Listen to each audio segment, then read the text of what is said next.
Cantonment నియోజకవర్గం old Marredpally double bedroom ఇళ్ల కేటాయింపు అంశం మరోసారి వివాదానికి దారితీసింది. మారేడ్పల్లి తహసీల్దార్ భీమయ్య గౌడ్ 148 మంది లబ్ధిదారులతో రెండవ జాబితాను విడుదల చేస్తూ ఎలాంటి అభ్యంతరాలున్నా తన దృష్టికి తీసుకురావాలని సూచించారు. అయితే జాబితాలో 50% పేర్లు మారిపోయాయని, తమ పేర్లు అందులో లేవని అర్హులైన లబ్ధిదారులు కార్పొరేటర్ కొంతం దీపిక ఆధ్వర్యంలో ఎంపీ ఈటెల, హైదరాబాద్ కలెక్టర్ అనుదీప్ దురిశెట్టికి ఫిర్యాదు చేశారు.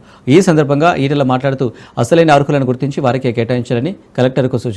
అలా కాకుండా రాజకీయ పైరవీలకు లొంగి అనర్హులకు కేటాయిస్తే కలెక్టర్ కార్యాలయంతో పాటు ప్రభుత్వ కార్యాలయాలను ముట్టడించే పరిస్థితులు వస్తాయని హెచ్చరించారు.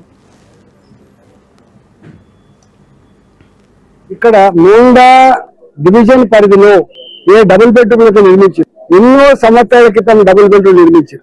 వాస్తవంగా ఆనాడు బస్తీలుగా 40 ఏళ్ల క్రితం, 50 ఏళ్ల క్రితం, 60 ఏళ్ల క్రితం పాపం 30 గజాలు, 50 గజాలు, 60 గజాలు ఎవరైతే గుడిసెలు వేసుకొని రేకుల షెడ్ వేసుకొని జీవిస్తుందో వాళ్ళు ఈ సికింద్రాబాద్ గింత గుండెకాయ లాంటి పట్టణంలో ఇలాంటి గుడిసెలు ఎందుకు, దీన్ని మంచి బ్రహ్మాండమైన అపార్ట్మెంట్ నిర్మిస్తామని చెప్పి నిర్మాణం అయితే చేసింది. పాపం పెద్ద హృదయం చేసుకొని 70 గజాల వాళ్ళు ఇచ్చిండ్రు, 30 గజాల వాళ్ళు ఇచ్చిండ్రు, భూమి ఇచ్చిన తర్వాత ఇల్లు కట్టి. కానీ కట్టిన తర్వాత ప్రభుత్వం దృష్టి పెట్టి నిజంగా ఎవరైతే ఆనాడు కోల్పోయిందో ఈ భూములు, ఎవరైతే ఎలిజిబిలిటీ ఉందో, ఎవరికైతే ఇవ్వాలో ఇవ్వడంలో విఫలం చెందింది. విఫలం చెందితే ఇన్ని సంవత్సరాలుగా ఇవి ఇప్పటికీ ఖాళీ ఉంటున్నాయి. నిన్న కలెక్టర్ గారికి, లోకల్ కార్పొరేటర్ గారిని నేను రిప్రజెంట్ చేశాను. అయ్యా, ఎవరెవరైతే నిజంగా భూములు కోల్పోయిండ్రో, ఎవరెవరికైతే ఎలిజిబిలిటీ ఉందో వాళ్ళకు మాత్రమే ఇవ్వాలి. పైరవీకారులకు గనక మీరు ఆస్కారం ఇస్తే రేపు కలెక్టరేట్ ముట్టడి జరిగే ఆస్కారం ఉన్నది.